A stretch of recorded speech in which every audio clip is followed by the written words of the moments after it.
Good evening, ladies and gentlemen. It's an absolute delight to have you with us this evening. The Education USA Network worldwide prides itself in helping you to research your options when it comes to accredited institutions in the US.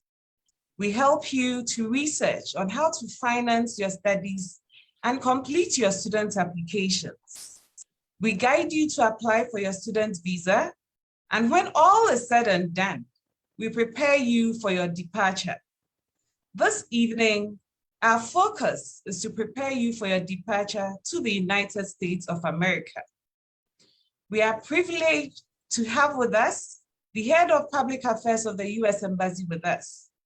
We have the Regional Education USA Advising Coordinator, REAC, for West Africa with us. We have 3 different presentations and a panel discussion too. I'm really excited about this pre-departure orientation. Our guests for the program will introduce themselves to us when it's their turn to speak. My name is Marilyn Owusu. I'm an Education USA advisor based in Kumasi. I'll be your host for this pre-departure orientation. Ghana has 2 Education USA advising centers. There's Education USA Accra, based at the US Embassy, and Education USA Kumasi, based at ACE Consult at Asokwa. Both centers have 4 Education USA advisors. The first item on our agenda is a welcome address, and I would want Ms. Diane Weiss-Young, who is the Regional Coordinator for West Africa, to give us the welcome address for this evening.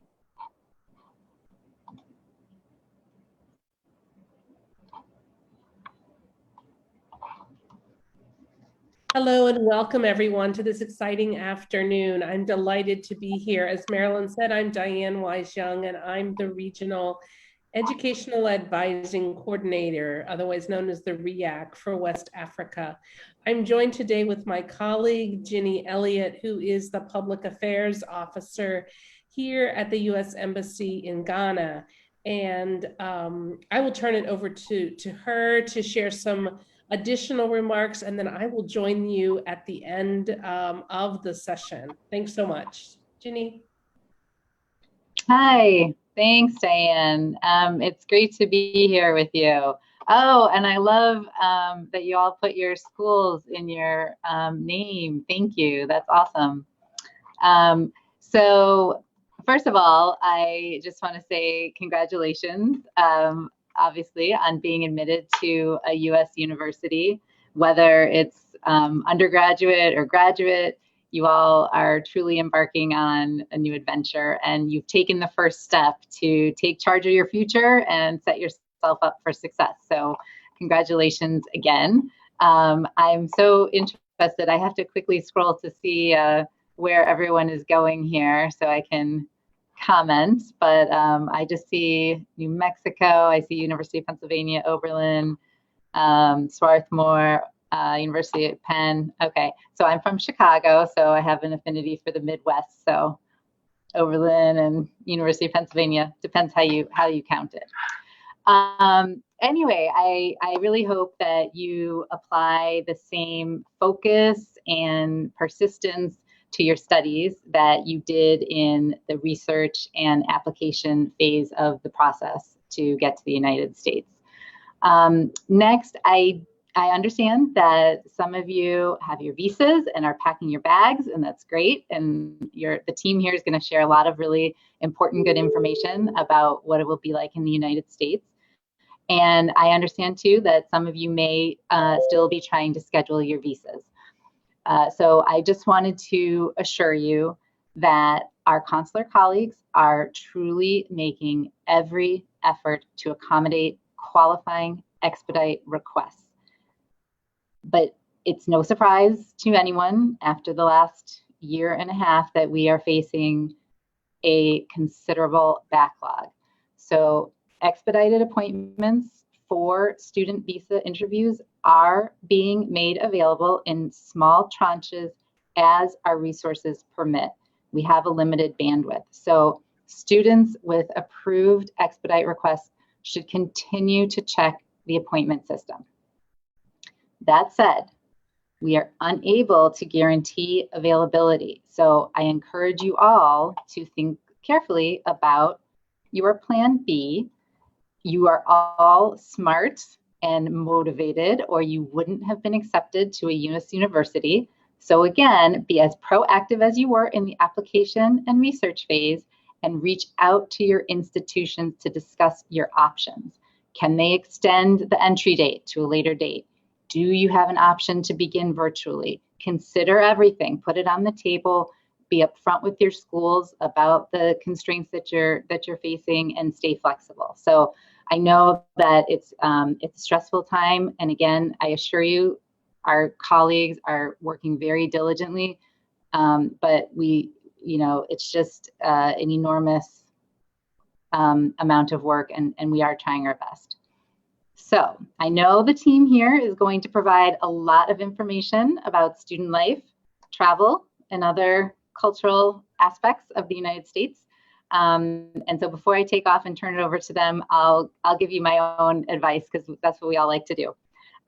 Say yes to new opportunities. You've already done that by taking the step to apply and decide to go to the United States. So be open-minded, try new things. Americans, we are a friendly bunch, sometimes boisterous, but we are generally well-intentioned and curious. And so I hope that you'll take the chance also to share your experience and your perspective coming from Ghana, and to let them know more about Ghanaian culture and Ghanaian and the country here. So I'm really excited for you. My own study abroad experience was truly a life-changing one. And I'm sorry I'm unable to stay for the full pre-departure briefing, but I know you're in great hands, and I wish you all the best. Back to Marilyn or Diane, I'm not sure who's next, or Bernice. Up to Marilyn. I think she got kicked off, so she's now joining. Okay, I will take it from here. Ginny, thank you very much, especially about the advice on the visa and the plan B. We are very thankful to you for joining us. I will go ahead and share a few things. As Marilyn said, we have different sections. So I'm going to take you quickly through your plans as you prepare to go. What do you need to do? What do you need to know? So permit me a few minutes. I'll be sharing my screen.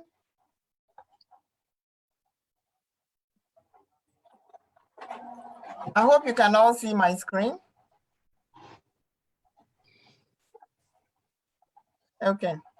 So this is pre-departure orientation. I also add my congratulations to Ginny's congrats. We mentioned, for those of you who began the process with us, we mentioned that this process is in 5 steps. You've gone through 1 through 4. For those of you who have gotten your visas, those who are yet to interview, you are still at step 4, but you are almost there. And step 5 is preparing yourself to go.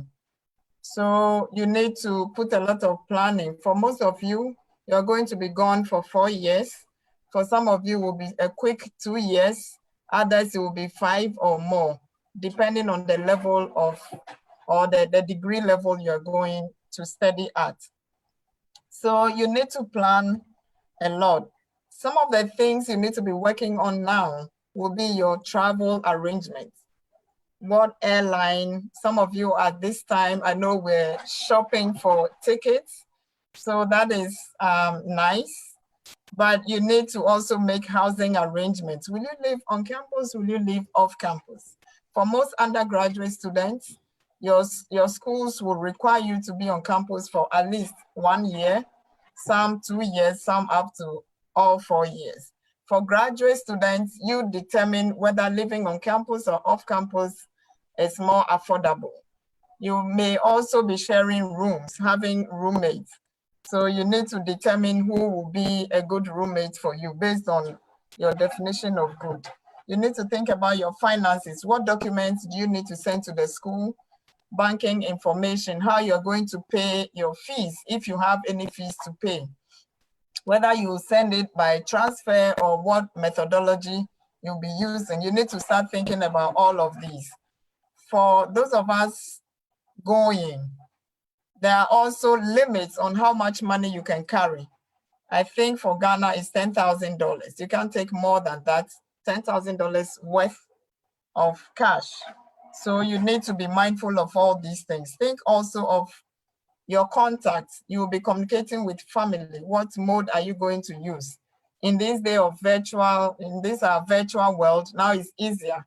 I remember some of us when we were in school, we always had to be buying phone cards and it was taking a lot of our money, but we still had to do it because there are some people who want to hear from you every day. It was like a project. And then communicating with your university. When you are traveling, you go through immigration, you will need to fill immigration forms and you need to put a contact. It may be your international office, a contact from your international office, a relative or other. And then you also will be required to indicate your emergency contact. It could be family in the US or family at home. You need to determine all of these things. You also need to learn more about your country and about your school. Once you go to your campus, you become an ambassador for Ghana, not like the US ambassador to Ghana or Ghanaian ambassador to US, but most people are going to learn about your country from you. So you need to learn enough about your country. These are some important documents. At this point, if you have your visa, then your passport, you have your passport as well. Usually it's recommended that your passport shouldn't be less than 6 months or have less than 6 months validity. You also need to be aware of what COVID related documentation you need to show. Thankfully, we have a rep from a health official who will be talking to us about COVID. You have your I-20 duly endorsed. You also will be making plans to buy your ticket, or you may have bought it already. You need your certificate of immunization. From Ghana, you need to have a yellow fever certificate. And then depending on where in the state you'll be studying at, there may be specific requirements for vaccination and immunization. Again, COVID, so we'll look at that shortly. If you're on prescription drugs, you need to be sure that you have enough of them. And then if you need to show any record, some of you will not need to show any or have any immunizations before you go. But then you need to fill forms and send to your school. So it depends on where you are going and what is required of you. But you need to keep all these things in mind as you prepare to travel. You also need academic records like your transcripts, your test scores, any certification you've done. Keep all of them with you.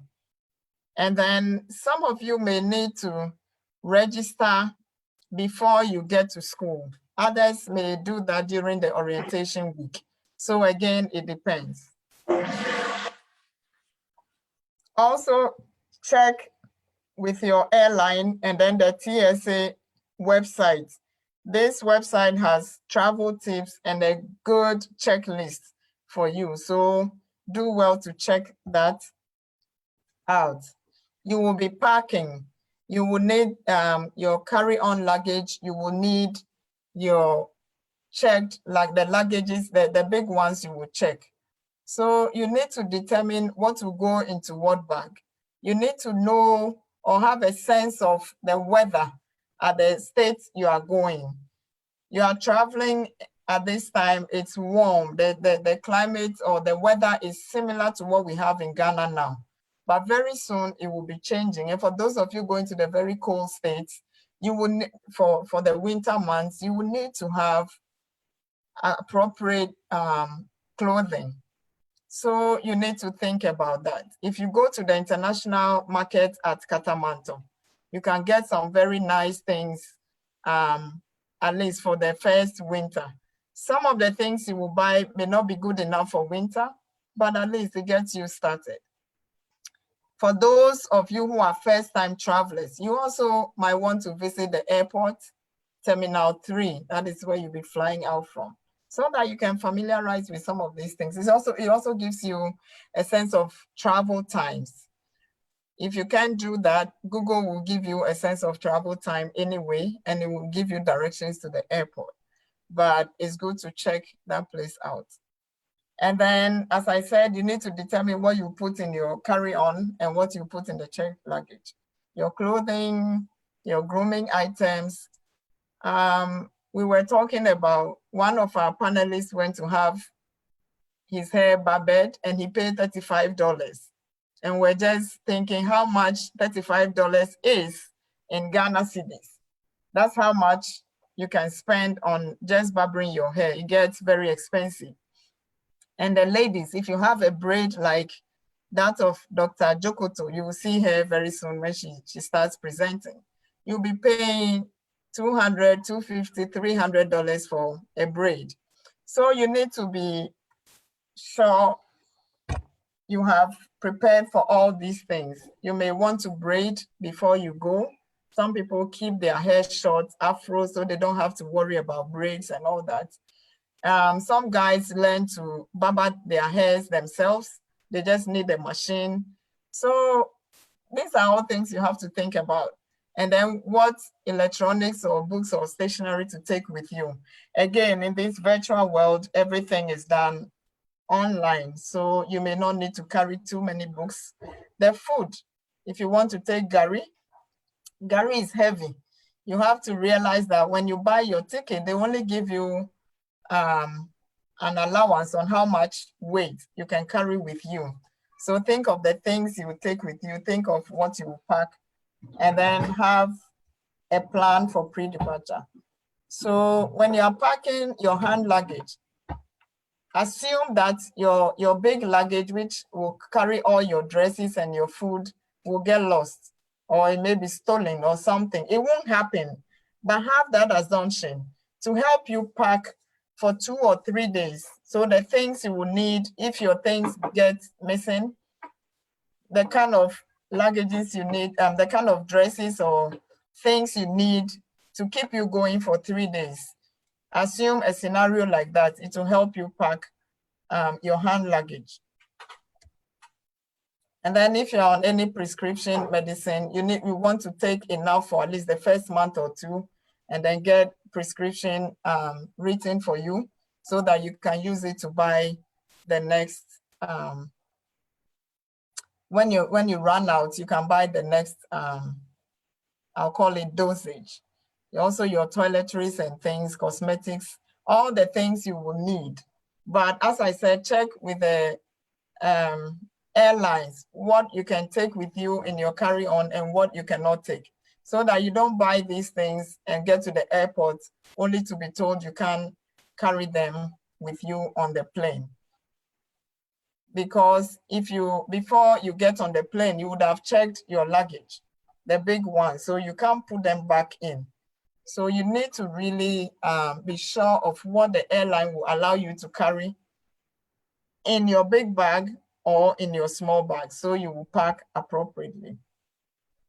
If you are taking dry food in your luggage, make sure you've packaged it well. If you are taking shito, make sure you've frozen it well and wrapped it in paper and plastic together so that it will not get wet, it will not start melting, and then it will stain some of your dresses. So you want to be sure that you've read all the information your school is giving you carefully, information from the airline, everything you need to know, be on top of it. Don't forget, sometimes in your haste, you can leave your passport at home. Get a small bag, put all these important documents in them. This bag you can tie around your waist or strap around your neck so that it won't even be in your carry-on. These documents will not be in your carry-on. Sometimes, especially for first-time travelers, when you are going through immigration and going through all the checks, you open one bag, something drops off, you may not even realize. So keep all those important documents and your contacts in a small bag, strap around your waist or around your neck, and then you can still have your carry-on or your backpack and then go through immigration.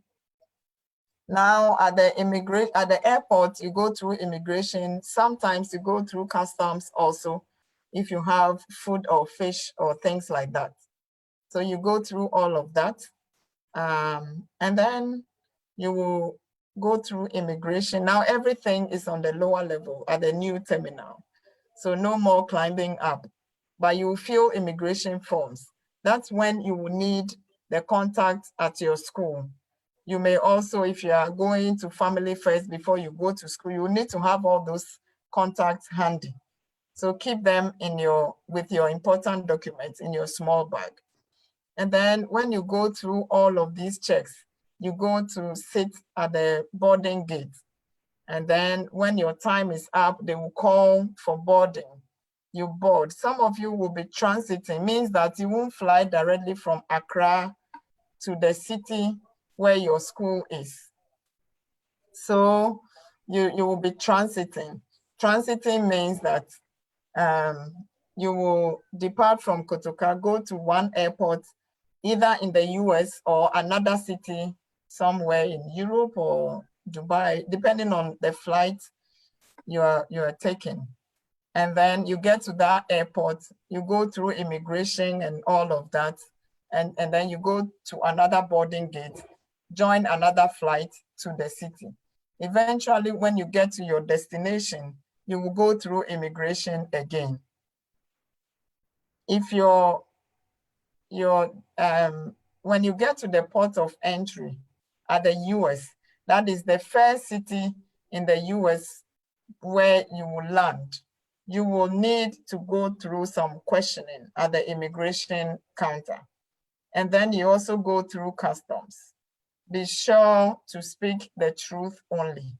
Sometimes people get to the port of entry, and if the information they are giving to the immigration officer there does not match what they previously given, they can be deported. So be sure that you are providing adequate and truthful information.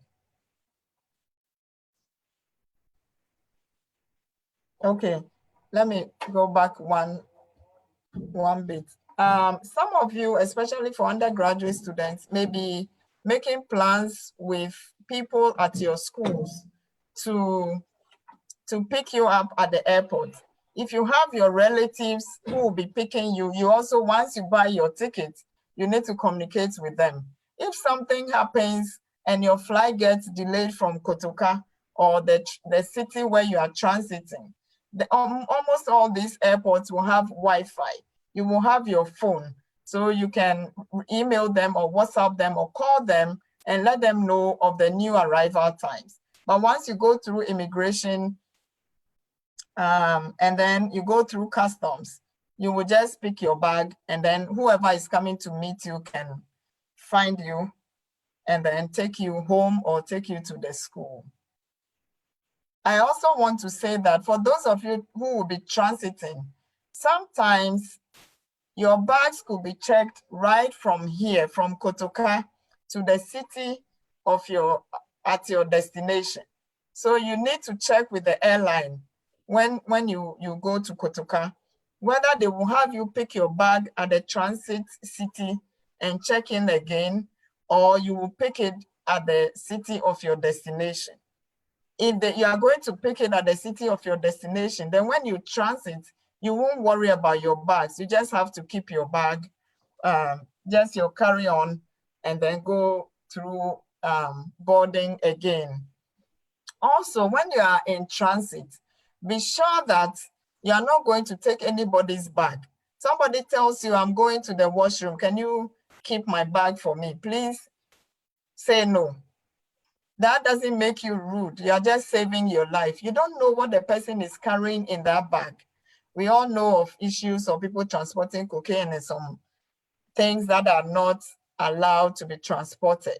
So please keep your bag. If you are going to the washroom, hopefully you will travel light. So you will just have your backpack and your small bag, or just your carry-on, and you can take it with you to the washroom. They are big enough to contain you and your carry-on. So keep this in mind. I know I'm rushing, but we don't have too much time. We want to give you as much information as possible.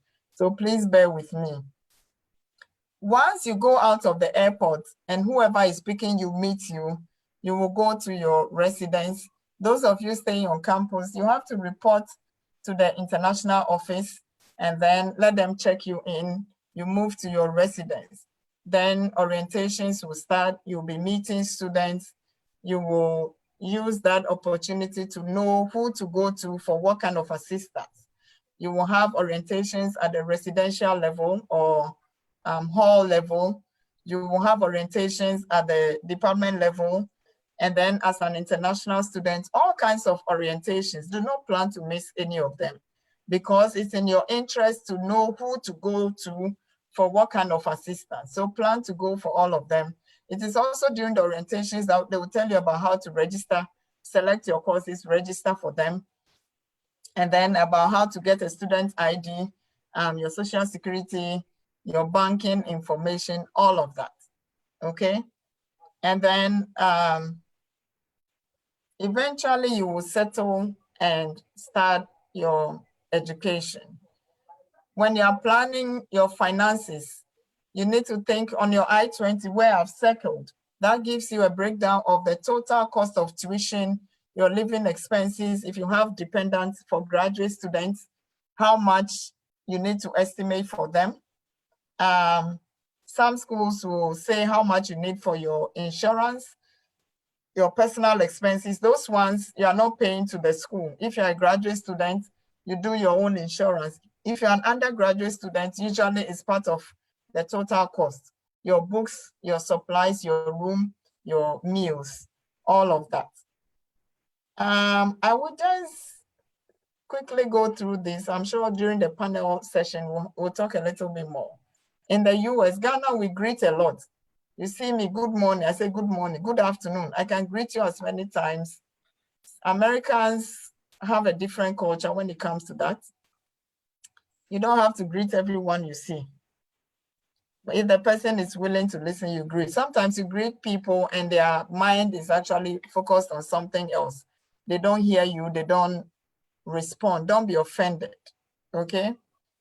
Here we use Miss and Mr. and Mrs. In the US, usually they use Mr. and Miss, okay?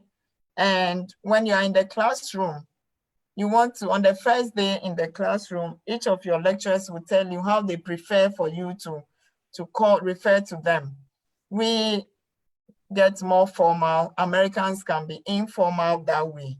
But some lecturers also want to be known as Dr. something. So on the day, especially the doctors, don't go and be saying, hey, Jason, when the person actually prefers you to call them Dr. Amigos, okay? So pay attention to these things. Dr. Jokoto will talk about some of these cultural things, friendliness and things, so I'm not going to go on that. And then during the panel, we'll talk about dating and giving tips. So these are all social issues. I will skip them. And later I can share these resources with you if you want to get some more information to help you prepare as you plan to head out to the US.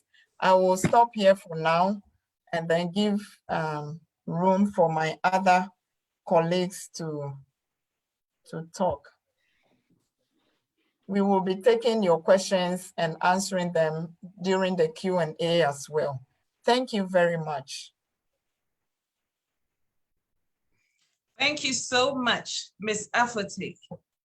You really helped us to comprehensively understand what pre-departure is about. And I'm happy you started that way for us. For our audience, I started by saying we have different presentations and a panel discussion. We're happy to have Ms. Virginia Elliott with us. Ms. Afote has done the first session with us. The next session is a very critical session. And I want us to listen attentively as we did with the two different presentations and put all our questions down so that we can answer the questions at the end of this session. What we have next is a presentation by a cross-cultural trainer. I'm sure when she's introducing herself, she'll tell you more about what she does. But she's in the person of Dr. Vivian Jokoto. And I want to hand over to her at this point to take us through her presentation.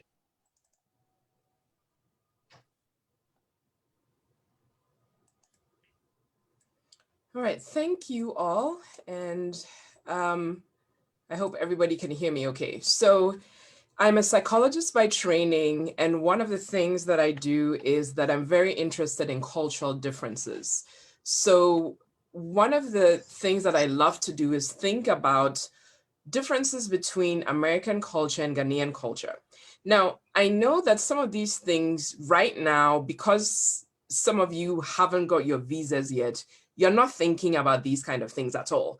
But I promise you, these things will become very important once you have gotten your visa, passed through the airport, arrived at your universities, checked into your dormitories or apartments, and you begin to live in the United States. These things are all going to become extremely important. So I know that we are giving you a lot of information in a really short amount of time, but I'm really hoping that you can focus, because this is really important information to know, and paying attention to it will make your life a whole lot easier.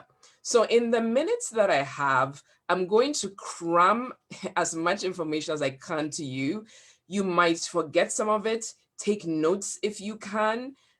Just put it down, get back to it in a month or two after you have started school. You will begin to realize that these things that I was talking about, this is what is happening to you. So my goal here is to increase awareness of principles underlying US culture, how they are different from Ghanaian culture, talk a little bit about the cross-cultural adaptation process, and think about how it relates to the US educational experience.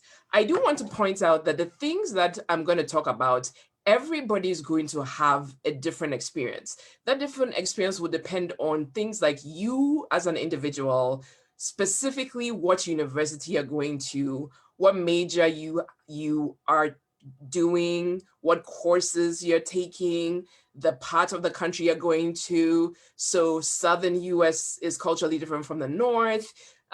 East Coast is different from West Coast. So you're going to find slight cultural differences where you go, but there are also going to be some major cultural differences across the board between Ghanaian culture and American culture. If you've previously been to the US or another country, that shapes your experience. Whether you're a graduate school or an undergrad, that shapes your experience. If you're going by yourself or if you are going with friends and family, that shapes your experience. And the kind of pre-existing academic skills that you have also shape your experience.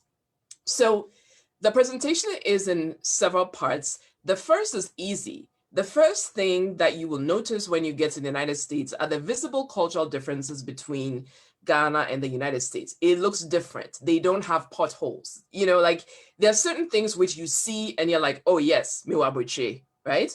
But you will also notice certain things that you have to grapple with. So for example, if you are going to buy milk, this would be your experience.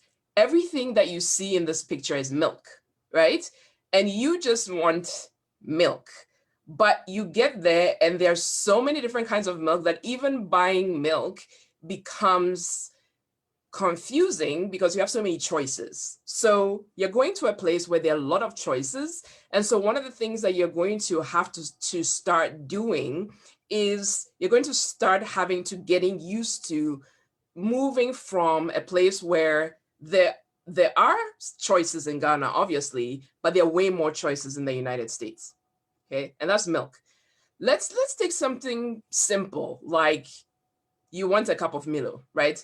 In Ghana, you go somewhere, you say you want Milo, they'll bring you the Milo, end of story, right? Here's how to order a latte from any coffee shop.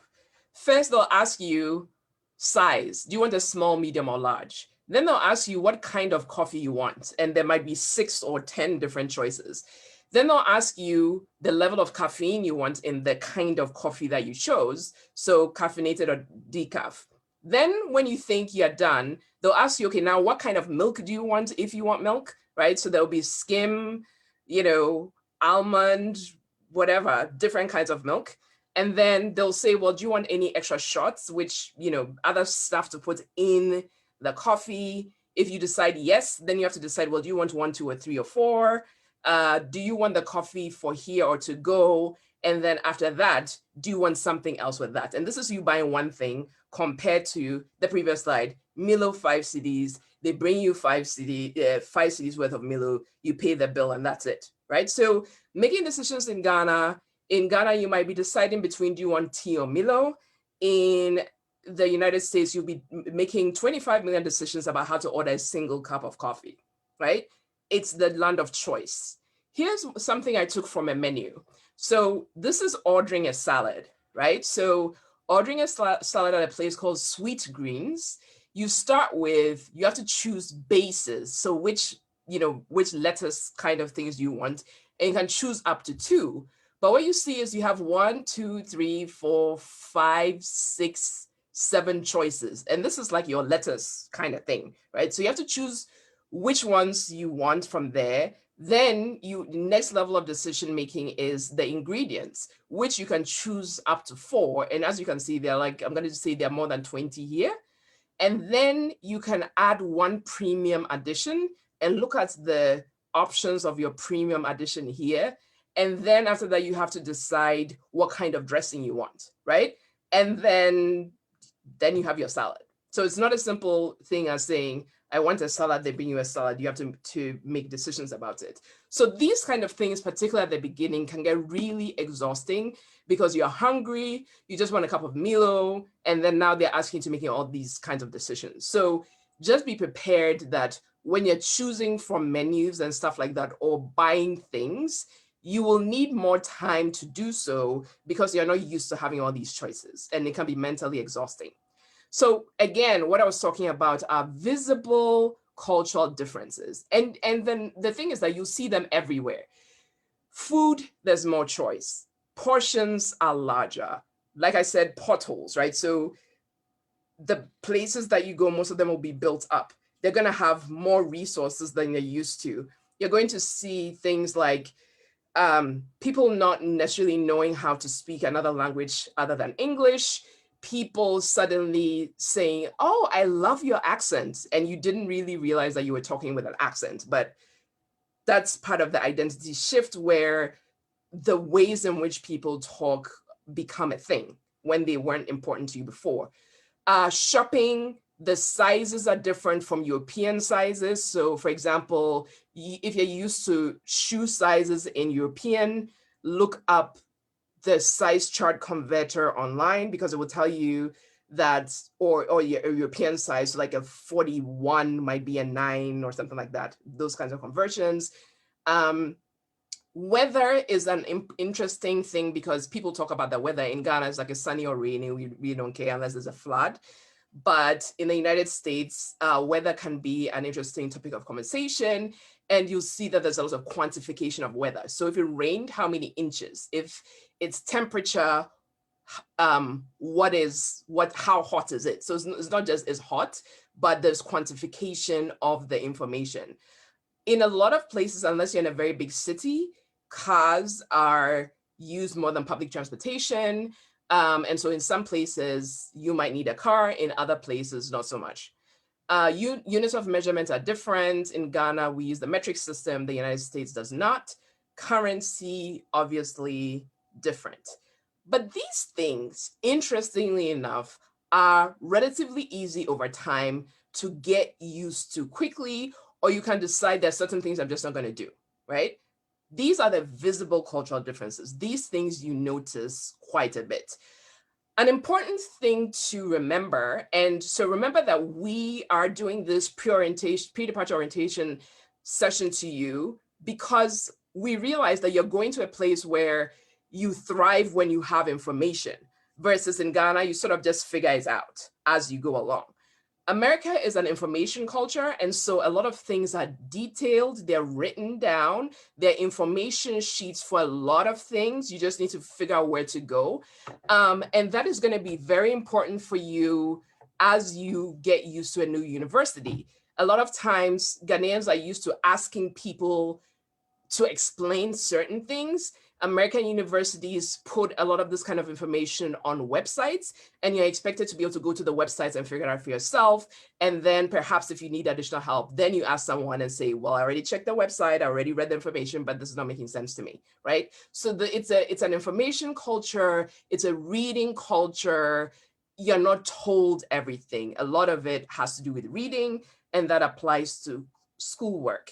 Now, in the same way that it is an information culture, you're also expected to have information at your fingertips, right? So you're Ghanaian, and so you will find that people will ask you stuff about Ghana if they're curious, like, what's the average temperature in Ghana?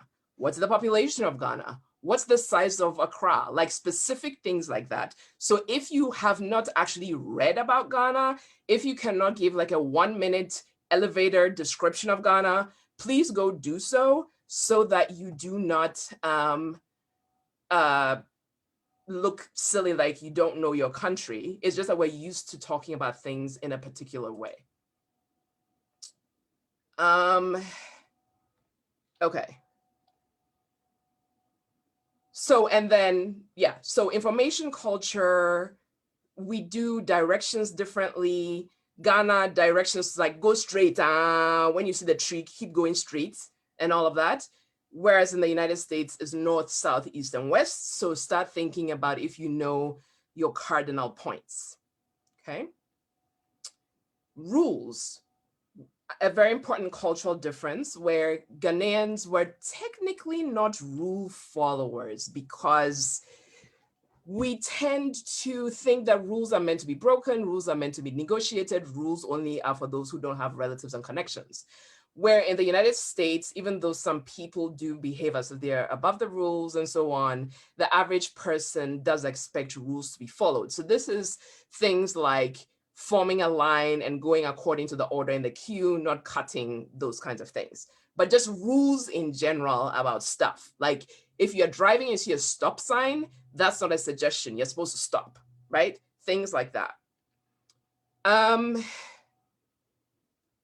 An important thing to think about at this point in the United States is the issue of diversity and inclusion, which is becoming really important. And you are joining universities in the United States where diversity and inclusion is becoming a very important part of discourse. Diversity includes race. So, you know, Black, white, Asian, Latino, all the races. The idea is that people should value cultural differences. There's also an idea that people should value religious differences. And that's very important for Ghanaians because see, Ghana is like 75% Christian, about another, 15% Muslim. And so Ghanaians tend to be really good at trying to impose their religious beliefs on other people because that's what they believe to be true. That is not culturally appropriate in the United States. So just be careful of that. Another thing that is really important in the United States, particularly on college campuses, is sexual and gender identity. And you'll see on the slide that I've written LGBTQ+, but if you think about what the plus means, it is QIAPK. The argument there is that there are multiple sexualities. And so that's a part of people's identity, right? And the idea here is that the diversity of these things should be supported and valued, and people should not be discriminated against or treated differently because they're different. One important thing that you'll notice as university students is that a lot of universities now are talking about preferred pronouns. So what is that? Because that's going to be a thing you'll encounter in the classroom. So my preferred pronouns are she, her, hers. That's pronouns for somebody identifying as female. Somebody identifying as male, pronouns would be he, him, his, right? But there are some people who don't want to be put into either a male box or a female box. And so they might decide that their preferred pronoun is they. And they get very upset if somebody who goes by they, you call the person a her, right? Or a him, because they're telling you that their preferred pronoun is them, is they. So just be careful if somebody actually goes to the trouble of telling you what their preferred pronoun is, pay attention to that. If you're a graduate student, you're TA, this is going to be something that you will encounter in the classroom, and people get their feelings hurt if you do not call them by their preferred pronoun. For me, the hardest thing is trying to remember everybody's in the classroom, because there are a lot of people in the classroom, but this is a new trend that is going to be relevant to your life, okay? And that is the visible portion of culture. Now let's talk about invisible cultural differences. One of the important differences is time. In Ghana, we treat time as fluid, so we can say something like, well, I'll meet you at 2:33, as if that hour block doesn't matter. Whereas in a place like Germany, 5 minutes is like a serious thing.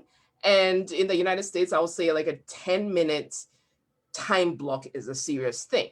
So time is treated differently. We as Ghanaians are not really that time conscious, but time management and respecting of time is a very good skill to have, because that's the culture you're going into, and especially as a student. Another thing is that in Ghana, we're used to doing things one at a time. In America, they're used to multitasking.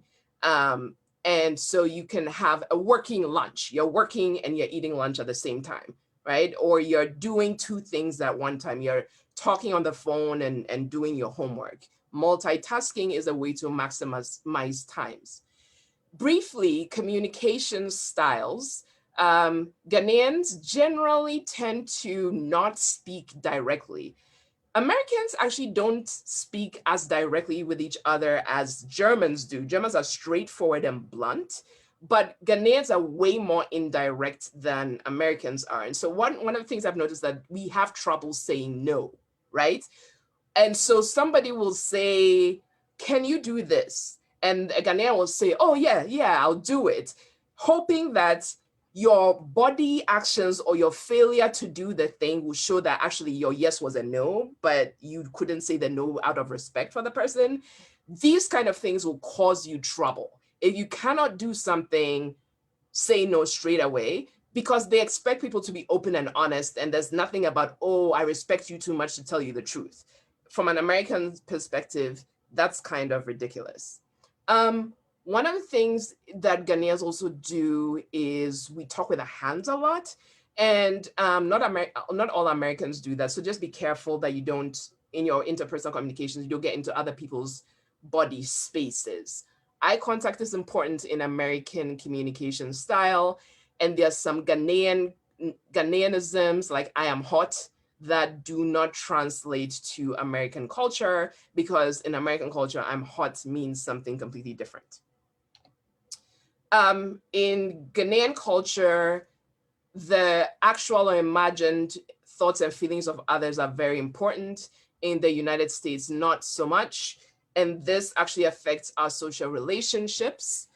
In the United States, knowing oneself and spending time articulating what you feel and think and want, and following that if it makes you happy is important. Whereas in Ghana, that's not as important as making sure that you calibrate your decision-making behaviors and choices upon considering the impressions and needs and wants and feelings of other people. You'll also find that America is a country where, because of individualism, nobody considers themselves average. Everybody is sort of brought up to develop their uniqueness. There is a lot of belief in self-help, doing it yourself.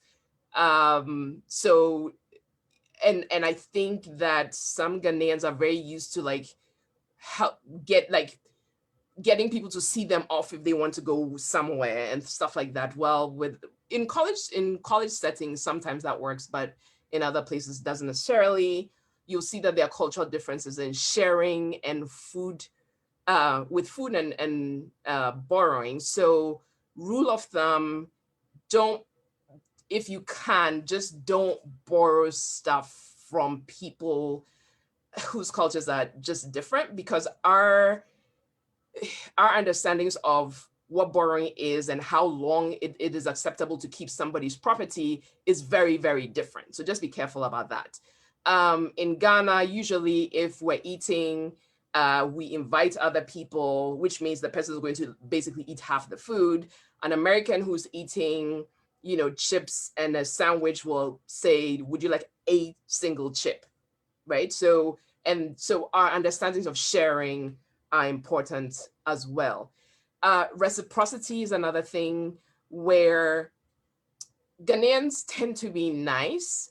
And we sometimes like giving people gifts just because, okay, I'm Ghanaian, I've arrived, here's a gift kind of thing. In America, there's an expectation, there's sort of this reciprocity standard. So if you give somebody a gift for no reason, if it's their birthday, that's a different thing. But if you give somebody a gift for no reason, then they kind of feel uncomfortable because they're like, well, I didn't get you anything. There's an expectation of reciprocity. So like Benes was saying, I was going to talk a little bit about the difference between friendliness and friendship. Ghanaians tend to have friendships. You make friends with people in school, you keep those ties forever.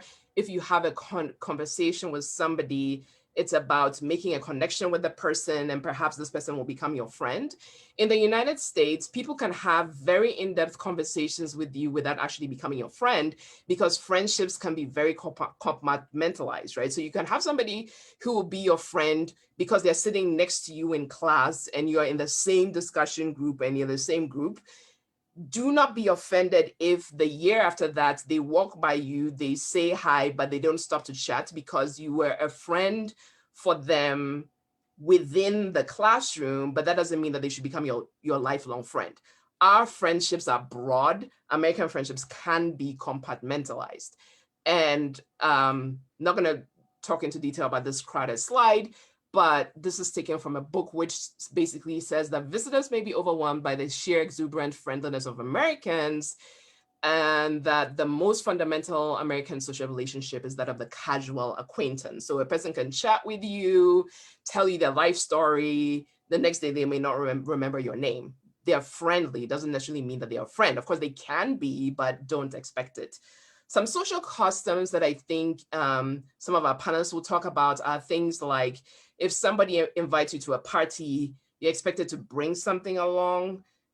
Make sure that you arrive on time or within 30 minutes. If somebody asks you for dinner, you're expected to bring something as well. And if you're going out on a date, we can talk about that, but basically be prepared to, or if somebody invites you out, be prepared to pay. Don't assume that the other person is going to pay. If they pay, that's nice. If not, then you have your money covered. There's so much more we can talk about the invisible cultural differences, but we don't have time. But I just want you, as you sort of live in the United States, think about, is this a visible cultural difference or not? Because sometimes people run into situations and they're like, is this me? What did I do wrong? And it's not that you necessarily did anything wrong. It's just that this particular situation was tapping at a particular invisible cultural difference and you missed it. So this is why we're having this conversation now, hopefully to make your life easier, because when you know these cultural differences, then you can really pay attention to them, avoid pitfalls, and make your life as easy as possible. Briefly talking about adjusting to the United States and culture shock, there's research that has shown that the cultural adjustment process is not smooth. It has ups and downs. So there's a honeymoon period where everything is wonderful. Yes, me do abutre. And then you start getting annoyed with the everyday differences, like, all I want is a cup of coffee. Why do I have to make all these layers of decisions? And then after a while, you get used to it, and then you're like, oh, this is good. But then it can go down again as you begin to confront personal or cultural issues, and then eventually you can adapt. So don't think of cultural adaptation as a smooth thing. So you may have some times when everything is great and sometimes when everything is down. It's just part of the process. Give it time, it'll work itself out. How can you do that? Make friends, make connections. Don't ditch your friends you left in Ghana. You know, now social media makes everything easy. Go out and explore. Don't close yourself off. Be open to new experiences. And most importantly, be flexible. That's the best way to adjust. In person, I generally do a handwriting exercise. We're not going to do it, but hypothetically speaking, if we're to do this exercise, I would ask you to write your name with your dominant hand. And then I'll ask you what it felt like. And I would ask you to write your name with your non-dominant hand, and I'll ask you what it felt like. And the responses are generally, people are like, oh, writing with your dominant hand, easy, normal, no big deal. Writing with your non-dominant hand, very difficult. It's not like you don't know how to spell. It's just you're not used to writing with your non-dominant hand. That's generally what happens during a cultural adjustment process when you're learning how to do the thing that you were doing all along, but you're trying to do it in a different cultural space, at a different location, at a different time. So give yourself a little bit of grace. Cultural adjustment can be a process. It can take some time. Culture shock is when things just get overwhelming and you just can't, you're having trouble coping, basically. And this might be times when you feel very irritable, everything makes you angry, you feel homesick, you sleep too much, you can't concentrate, your schoolwork can suffer if you start to feel this way. And so the recommendation is, if you find yourself feeling like this for an extended period of time, do not let it last too long. Take proactive action. Sometimes these things can be just difficulty getting used to the new environment and the food, difficulty in feeling and being understood, frustration with, you know, racism and negative stereotypes and lack of knowledge about Africa. These can be sources of cultural shock. Basically, what to do in such cases is talk to people, let it ride out a little bit. If it goes too much, seek help from the counseling center, a religious organization, and so on. Do not let it fester, because this can negatively impact your schoolwork, and we really want you to succeed. Okay. Final quick things, and I am so sorry. I know this is a lot of information, but I'm hoping that you get the basic principles. Invisible culture, visible culture, just pay attention to the cultural differences. That's basically the takeaway. But there's some particular things that we need to talk about, which are important in social situations. One of them is body language and personal space. The ways that we communicate with people as Ghanaians may not necessarily be the ways that Americans communicate. So it's important to pay attention to that. One thing I noticed in grad school was that when I was talking to somebody from Asia, so this wasn't the case for Asian Americans, but people who had come straight from Asia, they would come close to me, and then I would automatically take a step back because I felt like they were too much in my space. And really what it is that Asians have a smaller personal space, sort of the invisible space around you, that makes you feel comfortable. They have a smaller personal space than I did, right? And so body language things like, you know, how we communicate non-verbally, how we touch other people when we're talking, what things like shrugging our shoulders mean and stuff like that. These things can vary across cultures and can cause problems sometimes if we don't realize that. You'll find that there are some countries where men do not make eye contact with women. So if you run into somebody from a country like that, you may feel really weird or disrespected or something like that. but it's a cultural thing, right? And also another thing is that we as Ghanaians sometimes don't look people in the eye as a sign of respect. Americans actually prefer that we look straight in the eye at people. This may be talked about in some of the panels, but there's also the issue of interacting with people of the opposite sex.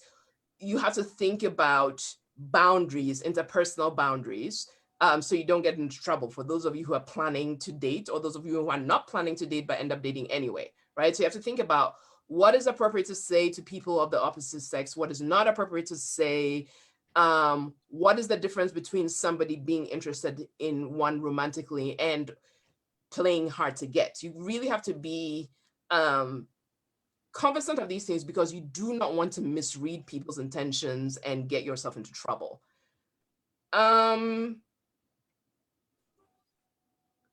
Yeah, I'll skip those. But for graduate students, one of the important things that you will grapple with is that students may argue that they do not understand you because you have an accent. You need to address this from the get-go, because what people do is that they generally don't tell you that if they can't hear you, or sometimes they just are like, oh, the person has an accent, I'm not even going to try to understand. But then if they fail on an exam, they'll be like, it's the TA. I couldn't understand anything that they were saying, right?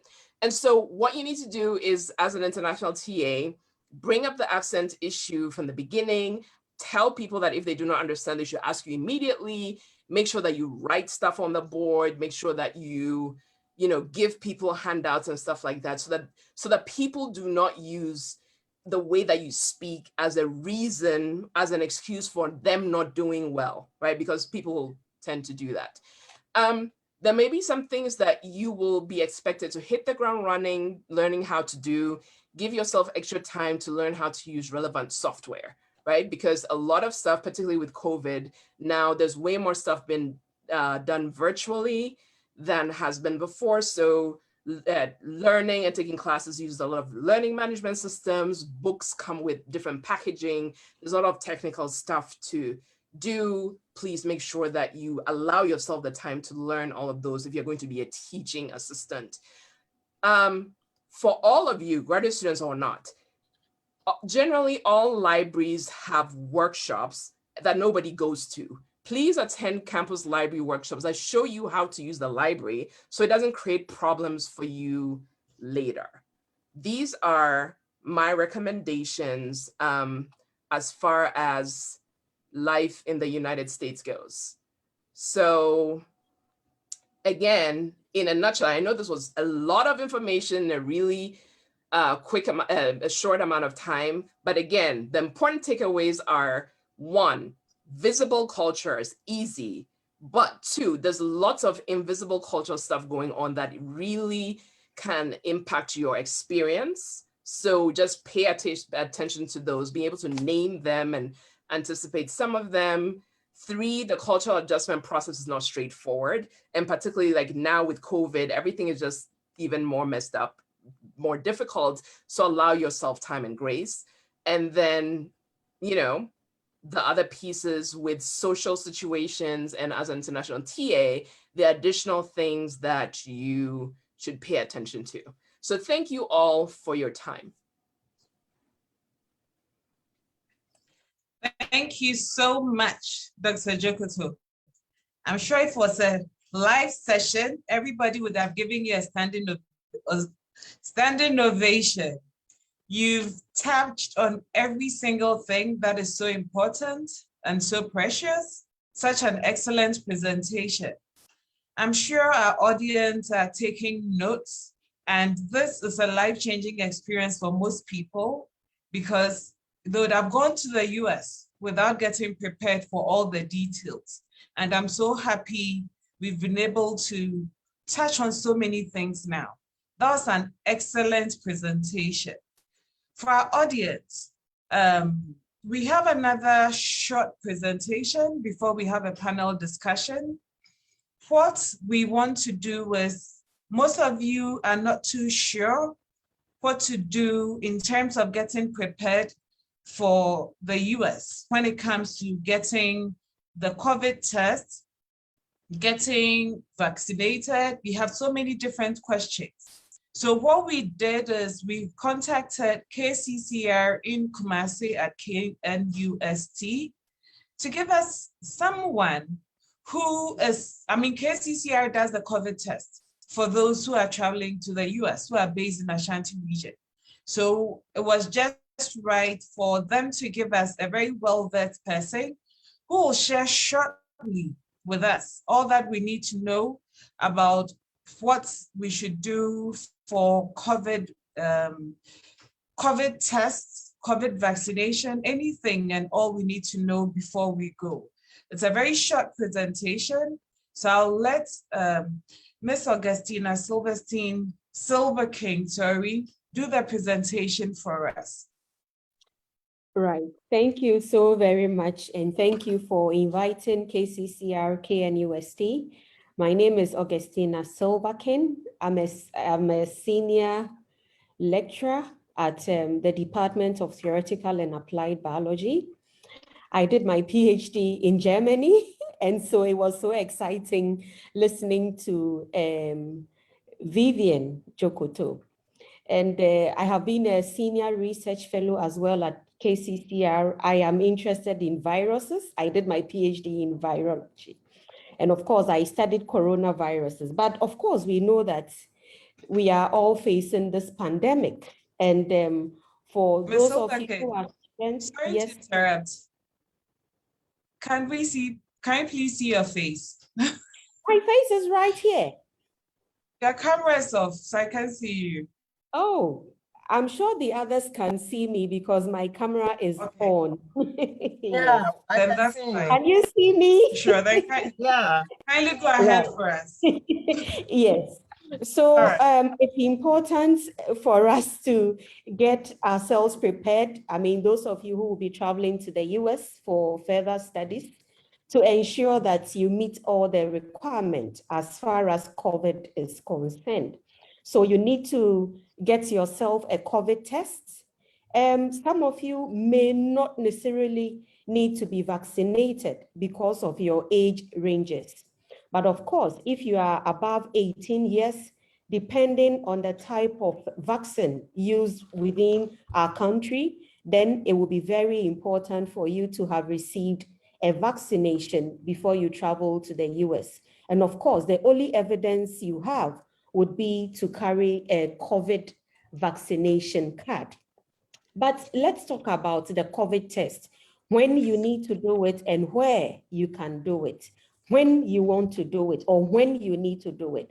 So for us in Kumasi KCCR, we recommend that you give us at least 2 days, 2 working days interval before we can issue you with your COVID test certificate. So for example, if you want to travel on Sunday, then you need to come to KCCR on a Friday for us to take your sample, a very simple procedure. Of course, it attracts a fee, 350 Ghana cedis. We don't receive cash, so you pay it into a Momo account, or you go to EcoBank and you deposit it into an account number. Now, once you have done that, you come to KCCR with evidence that you have paid. So i.e. your phone or a printout to indicate that indeed you have paid. And it will be very important for you to use your name as the reference number. It's a very simple process. The technicians will put a swab through your nasal region or through your mouth and then take cells from there. So once you do that, like I said, if you want to travel on a Sunday, you need to come here on a Friday to allow us enough time to conduct the test. The good thing is that we will typically send you the results after 24 hours. But remember, we are working with machines and we are working with human samples. It's possible that for your sample, there may be the need to repeat the test. So this is how come, or that is how come we always allow that time period. And now within West Africa, there's a platform. So really, after your sample has been taken and the test has been conducted, there's no point coming to KCCR physically for your results. There's a platform known as PanaBios. It's a platform where we load all travel results, COVID travel results. And so even before you get to the airport, your results would be there. But sometimes, of course, some people want to, carry that paper to show that they have really conducted a test. This you can do. So for those of you in the Ashanti region, you may want to come to KCCR. You can go to Konfanochi Teaching Hospital. You can also go to South Centreso Hospital. For those of you in Accra, a lot of options for you. It's like going to America. So you can go to Noguchi, you can go to the public reference labs, you can go to MD Lancet, you can go to Frontiers Healthcare Services, you can go to Gene Lab, you can go to Spintex Community Hospital, several others of them. But I think the easiest you may want to go may be the Noguchi facility around the University of Ghana. For those of you in the Western region, you can go to the Effiong Kwanta Hospital, mainly their public health reference lab. If you find yourself in the Northern region, Tamale specifically, you can also go to their their public health reference lab. And then the Veterinary Services Department in Accra, they also render the COVID test as a service, and as well the Veterinary Services Lab in the Western region. So since we are done with the testing and the vaccination, it is so very important that you also strictly adhere to the COVID protocols. It's possible to travel to the US and realize that some of the protocols may be very, very relaxed, or some of them may be so very stringent. So depending on where you find yourself, it's important for you to, for example, wear your nose mask. And when you wear that mask of yours, you need to ensure that it has covered your nasal region and as well your mouth. If you decide to wear it and you pull it down your chin, I call them, they do not believe in science. So if you want to believe in science, then you cover that nasal region of yours and as well the mouth or your oral cavity. And of course, it will be very, very important for you to carry a hand sanitizer. Kindly make sure that it contains at least 70% of alcohol. And for those of you who react to some of these sanitizers, you may even want to carry a hand cream in your hand luggage or your backpack as well, so that on board, you can go to the washroom or the bathroom to wash your hands thoroughly under running water with soap and clean it as well. I guess I would also recommend that whilst on board the flight, you may want to limit talking as much as possible, and kindly also be in your nose mask. I think I'm done. If there are other questions, other things you would want to know, I'm very, very happy to attend to them. Thank you very much.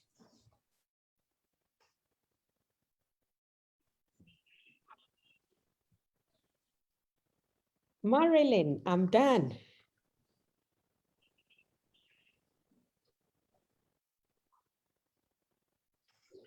Thank you so much, Ms. Silverkin.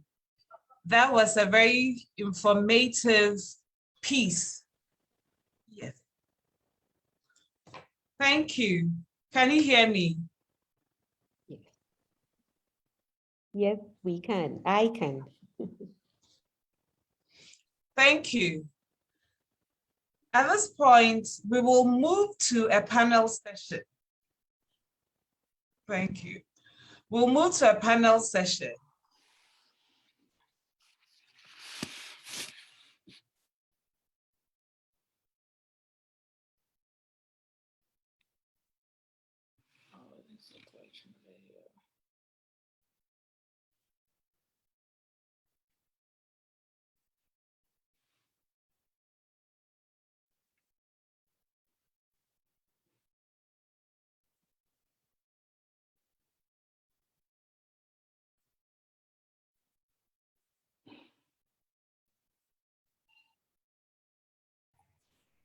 Hello. Hi. Looks like Marilyn has frozen. Yeah. So we want to thank our presenters for the great, excellent information they've shared on cultural issues, social issues, and also on COVID. We'll move forward with the panel discussion. So we'll have our panel members introduce themselves. We'll start with Kelvin. Hi everyone. So my name is Kelvin Dafoe, he, him pronouns. I graduated from Infant Film School in 2018, and I'm a rising sophomore currently studying computer science and econ at Swarthmore College. I'm honored to be here today. Hi everyone, my name is Gideon Ampafo. I went to Infant Film School. I use he, him, his pronouns. I currently study at Oberlin College. I study economics and computer science, and I'm a junior at Oberlin, and I'm happy to be here as well. Hello everyone, I'm Prince Ade. I graduated from Kumasi Academy in 2011. After college, after Kumasi Academy, I went to First University in Nashville, Tennessee, and then I transferred to the University of Pennsylvania. After that, I studied biology during my time in college. Hey, I'm Jonathan Asante, and I'm a graduate student in the New Mexico Institute of Mining Technology. I attended Ukuwari School and obtained my bachelor's degree at Kwame Nkrumah University of Science and Technology. Yeah, and I'm very happy to be here too. Yay, we are happy to have you too. I have a question for Jonathan and Kelvin. And these questions are coming to you because you went to the US during this COVID period, so that those who are going now can easily associate themselves with you. I don't know who go first. Kelvin or Jonathan? Yeah, I can go. Good, Kelvin. What items and documents did you pack? And when you are leaving Ghana? Okay, so since I really didn't know the documents I would need, I just took all the documents I had, like every document that had my name on it. I took everything, my birth certificate, my passport, my health insurance card, WASI certificate, transcript, like NHIS, everything, all certifications. I had a clear bag which had all my documents, and as well as the boarding pass, my ticket, my airline ticket, my e-ticket, and every other thing. So when I got to the airport, I had my ticket, the clear bag with me. So giving out the documents, and also with the COVID certification test results, handing out the documents to people was not really difficult. And with regards to items, I didn't really send food stuff, but since I wanted to cook on my own when I got to campus, I sent some spices like Maggi, Onga, and the likes. And I bought a lot of clothes and shoes as well. Oh, okay. Okay, so with me with the documents too, I basically took all that I sent to the interview. So my I-20 admission letter, passport, which contains the visa. Yeah, and yeah, so anything that I sent to the interview, yeah, I took it along. And with four staffs that I sent students companion, Gary, it was very helpful, and I advise you guys to also take that. Yeah, Gary, Tom Brown, yeah, I did add that to it. With the clothing, I didn't take much. I took that, which was very, very necessary. Yeah, because I was going in the spring and the weather, so I had my winter jackets, though it wasn't enough when I got here. Yeah, I needed to get myself a new one. Yeah, so basically that was it. So that was the documents that I took, or that I sent to the interview, and also the food stuffs. Gary had some shito, yeah, Tom Brown, yeah, and the clothing too. Just a few, yeah. Thanks for sharing that. Upon hindsight, is there anything you wish you could have taken from Ghana when you got there? Oh yeah. Sorry for interrupting, Kelvin. Oh yeah, yeah. I realized that there are some stuff that you can find anywhere in Ghana, but here it's so difficult. You need to order them on let's say Amazon or kind of, and it's quite expensive. Little stuff like, let's say, toothbrush. Yeah, I use the type of toothbrush that I use, the hard ones, and coming over here, most of them are soft and, let's say, firm. Well, I have to use that anyway, but not to my liking. And also, you get to realize that some styles which are very cheap here in Ghana are expensive on here, and vice versa. Yeah, so one little stuff like, toothbrush. The sponge that you're going to use. There are different sponge type over here in the US, so you want to take that along. Yeah. Okay, so yeah, basically that. Thank you. Calvin. Yeah, for me, I think it was the shoes. I should have bought more shoes because, when you come to the United States new, and you converted all the amounts of cedis into dollars, like you convert so much from cedis into dollars, and then you don't really get as much as we all know the exchange rate and all that. Yeah, so within the first few months and weeks, you don't really want to be spending much. So I think one thing I would have done differently was to buy more clothes and shoes, because that was something I was spending money on when I got to campus new. Thanks for sharing that with us. My next question will go to Gideon and Prince. Most of our panelists might be, in fact, I shouldn't say most, quite a number of our panelists will be first-time travelers, traveling on their own, going to board an airplane.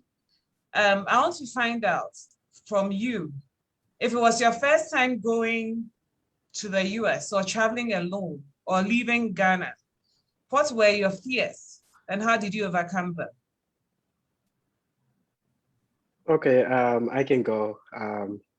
So for me, it wasn't my first time traveling, but it was my first time traveling unaccompanied. It's like going all alone. So what I did was to basically research, so I went on a straight flight and I had to do a connection somewhere in Washington. So I did a research about how that connection is going to be done and whatever I need. And one shocking thing for me was when I got to Washington, I had to pick up my bags and then go check my bags in again, which I thought was pretty weird because all my European trips, it just goes straight to the last point. So yeah, the fear, I wasn't really scared about anything, but the thing is I was gonna miss my family, and there's this time they are going on a one-way flight. You don't know when you're gonna come back, and that thought just keeps coming in. Yeah.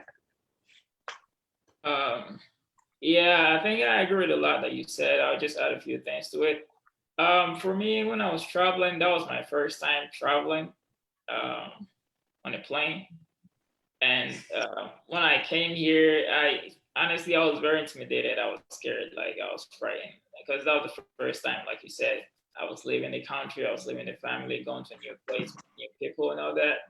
There's the excitement part of it, but there's also the reality part that makes you realize that you might not be coming home anytime soon. So there was that aspect to acknowledge. But I traveled with my friends, so it was about 4 of us. So it kind of helped that I had people who I could relate to talk to during the journey. It kind of ameliorated the entire fear aspect of the journey. But to help, back to your question about how to help, any tips that I have for people who are doing this for the first time.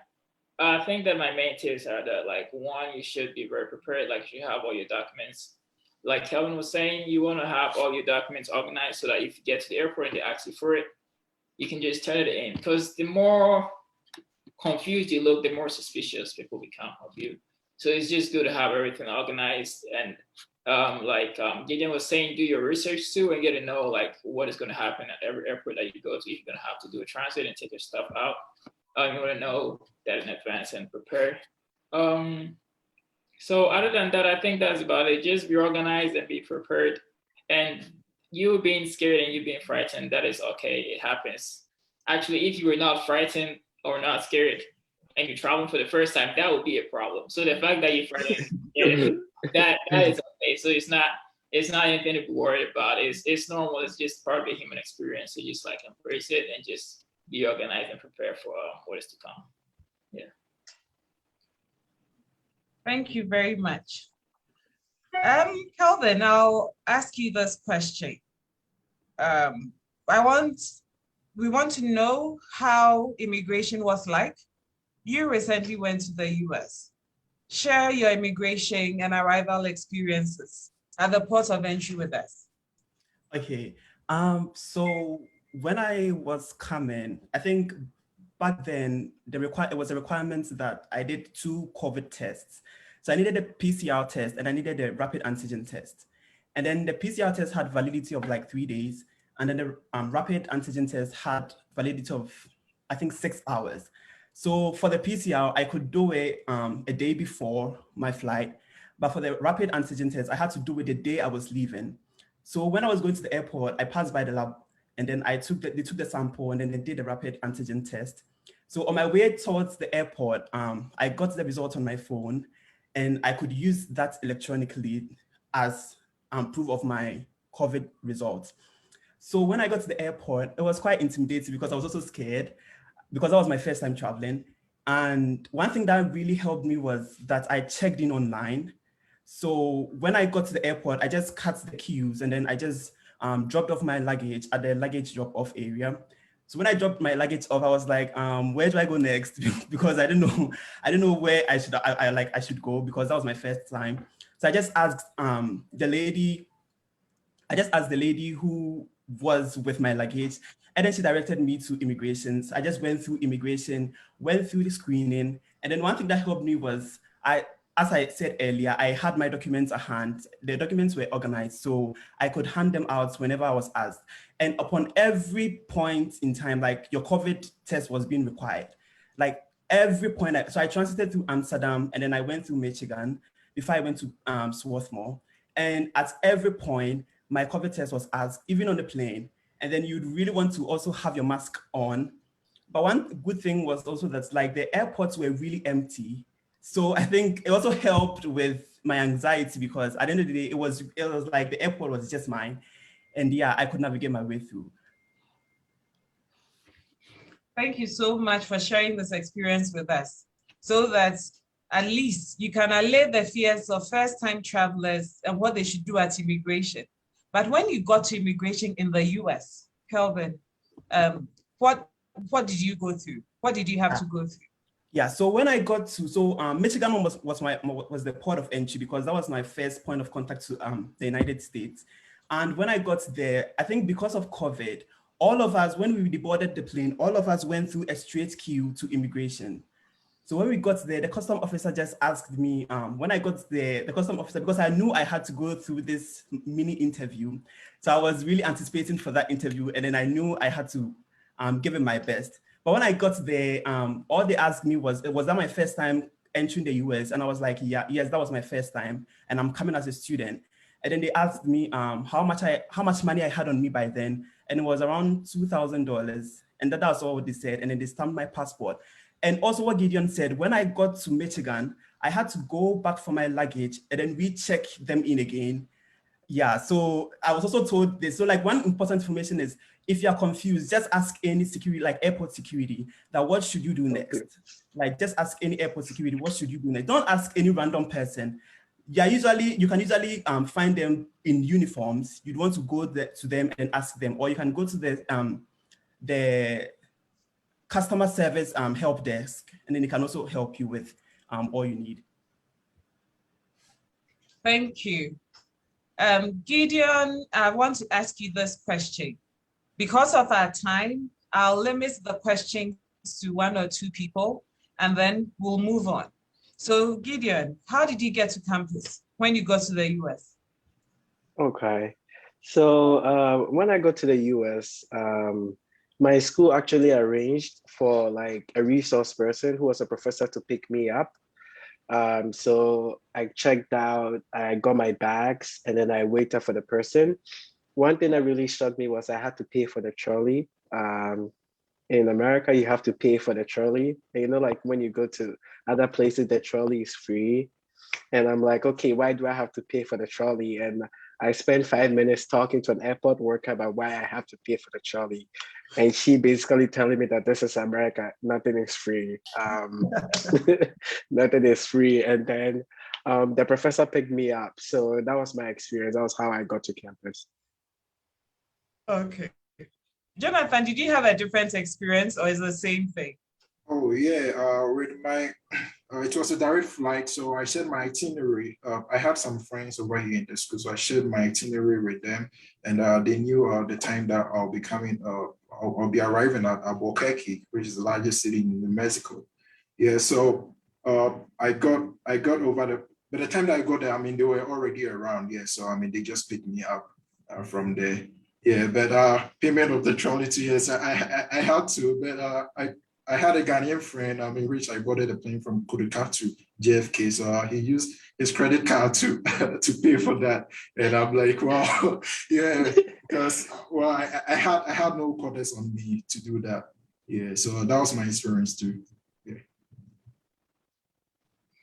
Perfect. Thanks for sharing that. Prince, I'm coming to you. You said it was your first time traveling alone. And then when you got to the US, I want to find out if you had any culture shock when you got to the US. And then at what point did the homesickness come?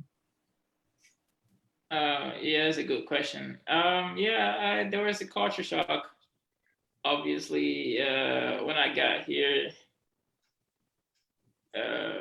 I think that one thing that really shocked me was in an academic sense. For example, when we take exams, the professors used to guard the scores of the students.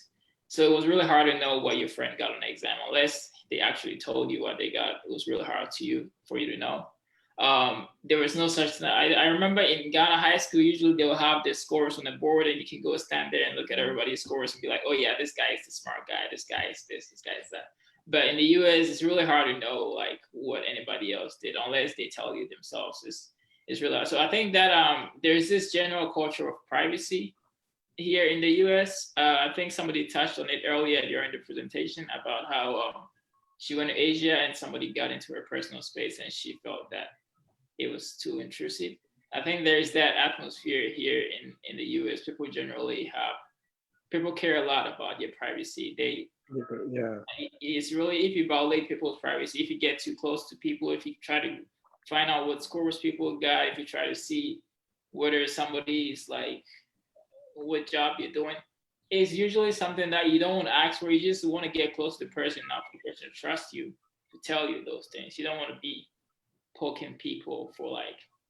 So I think when it comes to culture shock, that is the main thing I got out of the US. Like, people care about your privacy. So when you come to the US, don't be so obsessed about getting to know what people are doing or what they have going on in their lives. You just, if you get to know them and they get comfortable around you, trust me, they'll let you know everything. Even things you don't want to know, they'll let you know. But just be calm about it. Don't be extra aggressive in getting to know what's going on in people's lives.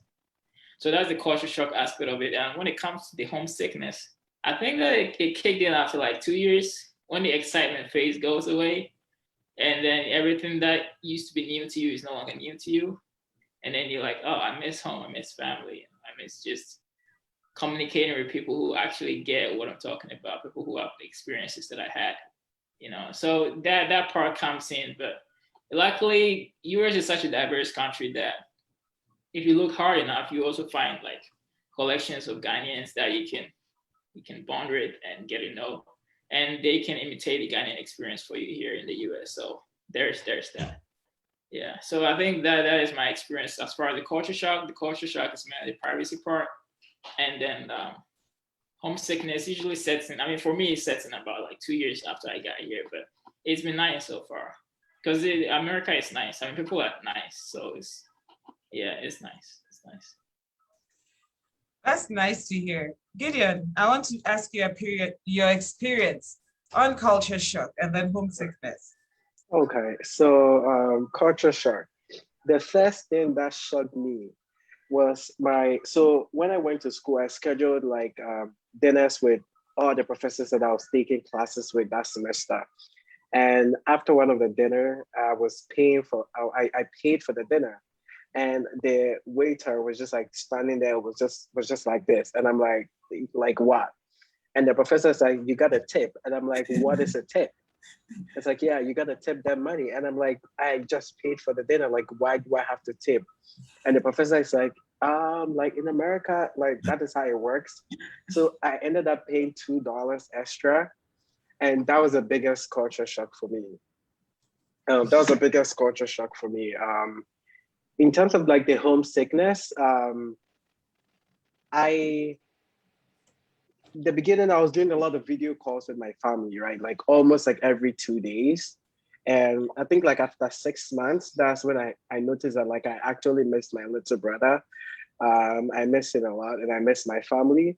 And then the second culture shock was the code. I think I underestimated the code in Ohio. I remember my visa interview, the consular officer was like, wow, so like you chose to study in Ohio out of all the states in the US. And I'm like, yes.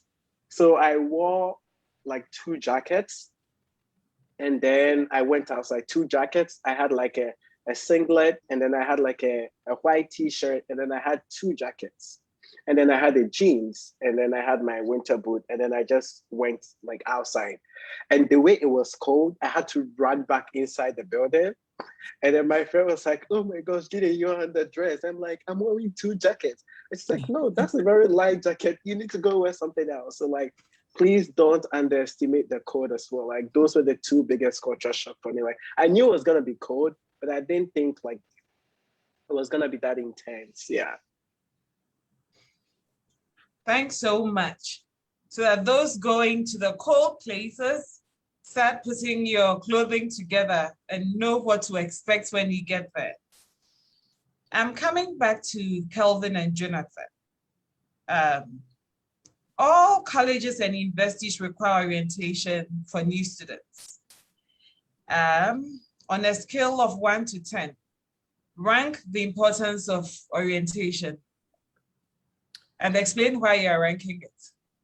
Okay, so on a scale of 1 to 10, I think orientation is a 10. It's a must, like attend orientation. International student orientation is where you're going to learn the rules and regulations to stay on, even active in CVS. There's something called you being active in CVS, how you wouldn't flout any rules. As an international student, you don't have to engage in protests. Like that's where you get to know all the rules and regulations, because if you are found protesting, you can be deported. Yeah, so international orientation is super, super important. Also, there's academic orientation where you are taught on the classes you need to take. Certain classes have prerequisites. So during orientation, you are taught all of that. And then even the general school rules where under normal circumstances, the amount of classes you need to take to graduate. So orientation will teach you all the little details, although this information can be on the website. Sometimes it's easier to hear from someone than you actually going out there to fish it out for yourself. So definitely make it a point to attend all orientation programs. Yeah, with me too, it's a 10. Yeah, it's actually a must because firstly, the international orientation, I mean, it gives you that platform to, I mean, get to meet other people, probably people from your home country. Yeah, so, and also it actually, I mean, it gives you kind of the school map. They describe where you have to go for what you have to, I mean, get or, yeah. And also, I mean, talks about, I mean, the classes, how to register classes and your rights. Yeah, you're right. Just like Kelvin said, I mean, harassment, the types of harassment, you wouldn't know that you've been watching someone too much that the person reports you kind of, yeah, so you should know, it teaches you all of this and even your visa status after your program. Yeah, I mean, it also gives you a brief idea about that. And also, I mean, it gets you much prepared and you know what to plan. Yeah, yeah, so it's a must, it's a 10, yeah. Thanks for emphasizing on that. because sometimes we easily take things for granted. That was the big deal. But at least from what you've shared, I want to believe that students watching us know that orientation is a must. There's something very critical for all of us. Here in Ghana, most parents will give you pocket money to be able to survive and be able to manage it very well. You get to the US, parents may not be there. For graduate students, you may be depending on your graduate assistantship or your research assistantship. Money is a big deal when you get to the US. And even if parents can afford, the dollar to the cedi now is almost 6. So really, 6 cedis to $1, how do you survive? I want you to share with us how you managed your finances when you go to the US and any advice you have for the students. I want to start with Prince. Oh, yeah. Finances are very, very important. It is, I think it's one of the main reasons why whenever I hear somebody's coming to the US, I recommend that the person has as much financial aid as possible, because it's very important not just to make you comfortable and live comfortably, but like if you're financially stressed, it can affect your academic performance. And that is the main reason why you come into the States to study. So anything that is going to impede that, you want to work against it. So like you said, the question asked like what I did to help solve the problem. So I think the good thing about financial problems is that you can solve it. You can kill two birds with one stone. You can solve your financial problems and simultaneously get the experience you need for the what you're studying. So let's say you're in school, you're studying like I was studying biology, and then biology I did a lot of research in college. So I got a research job on campus that paid me to do research. So it was like they were paying me to study and learn more about what I was already learning in class. And at the same time, so I was getting money to help me with my financial problems, and I was also getting knowledge to help me with my academic problems. So I think that when it comes to finance, it's good to get a job on campus, and like you shouldn't get a job that's going to work you like 40 hours a week. That is, you should get a balance, like something that can give you enough money to survive, but also give you enough free time to study. So you want to get that balance too. So, and if you cannot get a job in your field of study, that is okay. But if you can, like, you should just try to get a job in your field of study so that you can, you can optimize the benefit you're getting from that experience. So I think that finances, the way I went about it is that I got a job that is related to my academics, and it helped me a lot. So I recommend everybody does that. Yeah. So that you got a campus job. Okay, that actually helped you. I'm stressing on that so that people don't feel that when they get to the US, they can go looking for jobs on the streets to be able to survive. And one thing too is, I'm just stressing, I'm just adding to what you said. Okay. So that people know the reality that you can't go off campus. And then the other thing too is for most campus jobs, you can't do more than 20 hours a week. So you won't be able to get as much money as you want. You get pocket money to let you feel good at some point. But if you are the type who buys sneakers for $200, there goes your week's money. So you don't want to do that. Kelvin, I want to ask your opinion on finances. So for finances, I think one thing that takes a lot of students' money is textbooks. As an international student, before you take out money to buy anything, make sure you've reached out to your international office. Find out, usually most often than not, at least for my school, most often than not, there's a fund where you can get money. So before you buy anything, reach out to someone, talk to someone. If you need clothes, because even in my school, during the winter period, I needed winter boots because I didn't buy some of those. And I just reached out to the international office, and apparently there was a fund for that.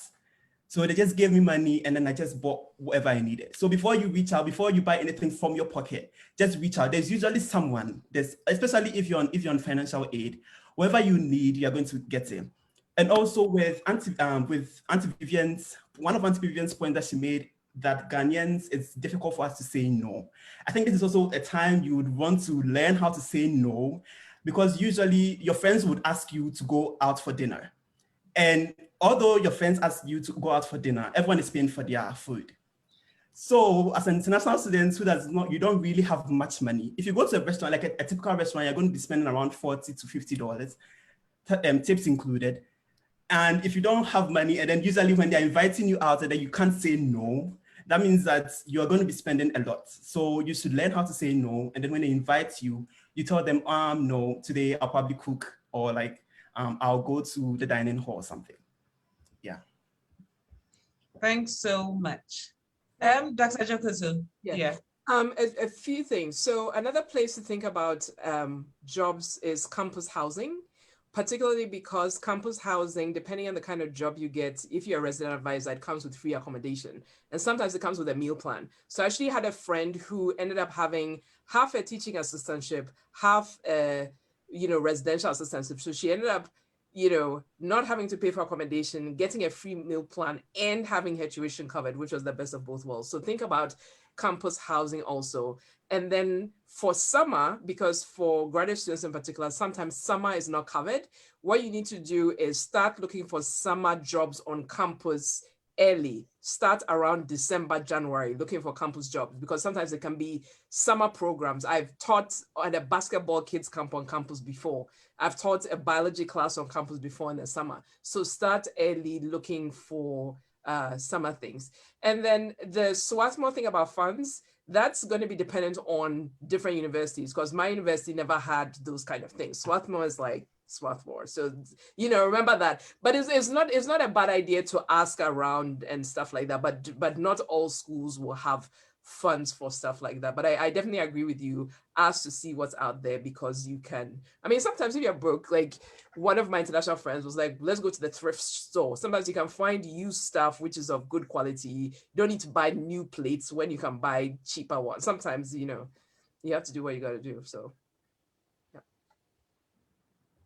Thank you so much. That's really excellent, and it's great for all our students. I'll move on to the next question. Gideon, I'll ask you this question. What should we expect when it comes to campus social life? Okay. When it comes to campus social life, for me, personally, I like to make friends a lot. And I don't find it difficult just like approaching people and then talking. And it's just like, if I meet you, I'm going to strike a conversation right now.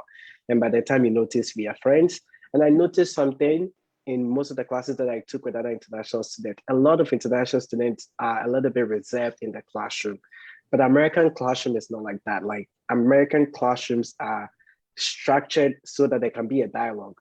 So if you struggle trying to talk or make like friends or like put your opinions across, you need to be able to come up with a way to be able to overcome that, because it is very, very important. Because like, some of the classes I even took, right? Talking in class actually gives you point towards your final grade. And I remember like one day, one of my professors asked me like, did you like go to an international school in Ghana or something like that? I'm like, no. It's like, wow, like I like the way like you can talk a lot during class and then engage like a student. So like go for programs, schedule coffee chats with people.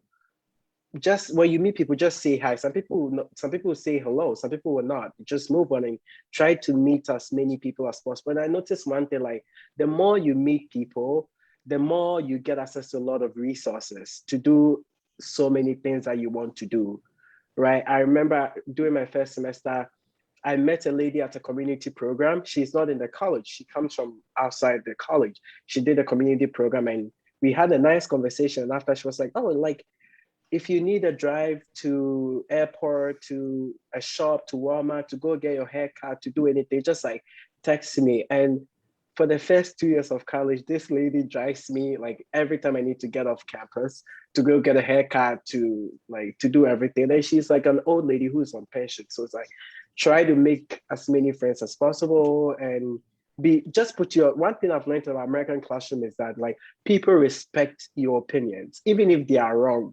They'll politely respect it and tell you that it is wrong. So don't be shy and don't think that somebody is gonna scream at you or beat you up. Just like put all your thoughts across. If it's wrong, the professor will politely tell you.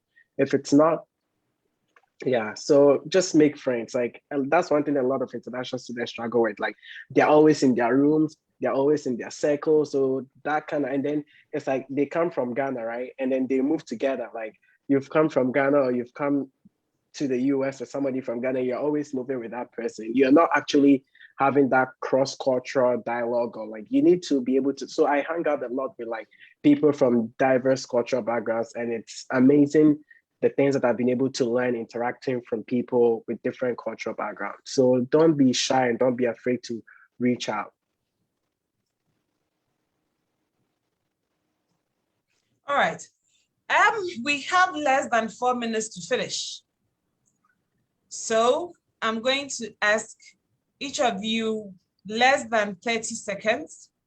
Give us this for the 4 of you as panel members. Less than 30 seconds. Give us your best tip. Okay, so I think my best tip would be to ask for help. It's fine to ask for help. If you need help psychologically, talk to someone. The assumption usually Ghanaians have that if I'm talking, why am I going to talk to a psychologist? I'm not mad, I'm not crazy. No, you need, if you go and then you are mentally depressed, if you go and then because of the weather, you can't do things, because everything at the end of the day is going to affect your academics. And that's the most important thing. You don't want to affect it. So if you need help, ask for help. It's fine to ask for help. Thank you. Gideon, Yeah. less than 30 seconds. What I would say is that in as much as you try to study and make sure you do great, Americans care a lot about skills building. So make sure that you take time as well to build your skills, do extracurricular activities, do volunteer activities, try to build your resume to get hands-on experience, because that is very, very important as well. A lot of African students don't do that, which is very wrong, but please try and get a lot of skills as much as possible and meet a lot of people. And don't be afraid to be wrong. We are all in school to learn. Thank you. Prince, less than 30 seconds. I think that I'm pretty sure Gideon just stole the words out of my mouth. Exactly, that's what I was going to say. Place a lot of emphasis on your internships and your other non-academic related parts of your studies. So like try to get an internship in the summer. Like in your first summer, it doesn't have to be paid, even if it's just volunteer. Like try to do something out of class that is related to your field of study. And I think that really helps a lot in the long run. Thank you. Jonathan, less than 30 seconds. Yeah, so I would say that the US is a land of opportunity, but I mean, nothing guarantees that should you come here, you're gonna make it. Yeah, so you should know your why. Why are you coming on here? Yeah, and yeah, just like what Kelvin, Gideon, and Prince, I mean, they've already said, reach out to people, make sure you do, even if it's volunteering work that you're not being paid. I mean, yeah, go for it. Yeah. Thank you so much. On this note, I want to thank everybody from Dr. Jokoto to Dr. Silver King to all the panel members, Ms. Afote, for making this pre-departure orientation such a great session. To wrap up for us, we have Iria with us, our Regional Education USA Advising Coordinator for West Africa, Ms. Diane Young, to wrap up for us. Thank you all so much. Thank you so much. I am so excited for all of you. I must tell you, you have an adventure ahead of you. As you've heard, there may be some bumps along the way. Be ready for those. Most importantly, though, make sure you take advantage of every opportunity your college or university has to offer. If they have a club and you've always wanted to try to I don't know, to go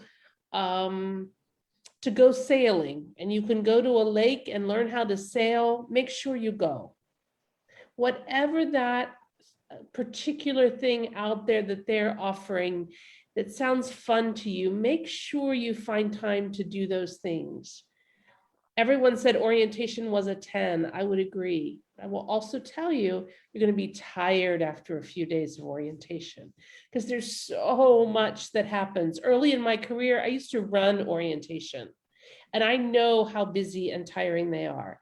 No matter how tired you are, please keep going, because the events, the information, what you will learn during those days are so important, and that will stay with you for a long time. Finally, I would say, and you heard this from so many others, ask for help. There are lots of resources on campus. I remember my own experience, my first August, getting my first paperback. And I had done writing in secondary school. I thought I would do fine. And I got a B- on my first paper. Oh, I couldn't believe it. Really? Oh, and there was red all over, and the professor didn't like it, and whatever.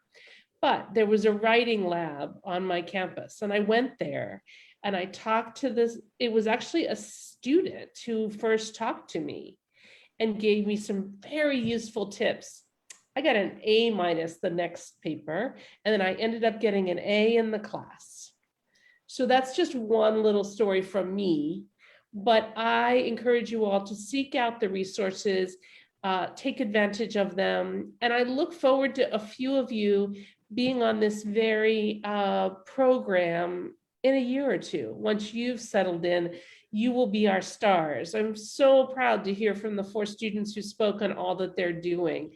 So I wish you all much success. Enjoy yourself. I also studied in Ohio, and I know how cold it would be there for you, Gideon. So cold, I know. Buy those heavy coats. Enjoy yourselves. Study hard, and I know you'll make Donna and your families proud. Thanks very much. Thank you so much. I'll ask Ms. Haflete to recap on visas just in like 30 seconds. With the status now and what students should do, because there have been questions coming in, but we couldn't answer them. But thanks, Diane. We really appreciate your presence. My pleasure. Big thanks to every one of you. We've had a very wonderful panel this evening.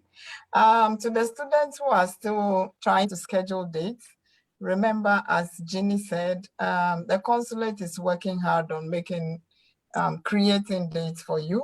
So be patient. There's a huge backlog, but they are doing everything possible to ensure that you have dates and interview. In the meantime, also take advice on having a plan B. If for any reason you can't interview before your due date, have a plan B, start online, defer, or be discussing with your schools for the best option for you. We wish you well. Continue to contact Education USA. We are in your best interest. Thank you all and have a good evening.